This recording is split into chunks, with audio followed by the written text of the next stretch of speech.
ধরেন স্যার, আপনার টাকা আপনি রাখেন, চলো। এই শোন, এই আপদের চিকিৎসা করতে অনেক টাকা লাগে, তোর কাছে কি টাকা আছে? স্যার, আমার কাছে 1 লক্ষ টাকা আছে। আমি সেই 1 লক্ষ টাকা দিয়ে আমার বাবার চিকিৎসা করবো। স্যার, আমি 1 লক্ষ টাকা এই যে অফিসে চাকরি করছি না, এতদিন ধরে আমি জমাইছি। স্যার, কোনো সমস্যা নেই, আমি আমার বাবার চিকিৎসা করে দেবো। আর স্যার, সেই 1 লক্ষ টাকায় যদি আমার না হয়, তাহলে আমার ঘর বাড়ি বিক্রি করে তারপর আমি আমার বাবার চিকিৎসা করবো। বাবা, চলেন আপনি। দাঁড়াও বাবা, বাবা আশরাফ, এই দৃশ্য দেখার জন্য কি এখানে আমি আসছি?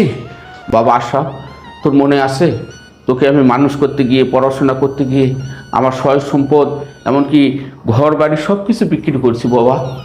আর আজকে কয়েকটা টাকার জন্য তোর অফিসে আসছিলাম, তুমি আমাকে এই নোংরা কাপড় দেখে বলতেছো বাবা তুমি এই নোংরা কাপড় পরে কেন অফিসে আসছিস?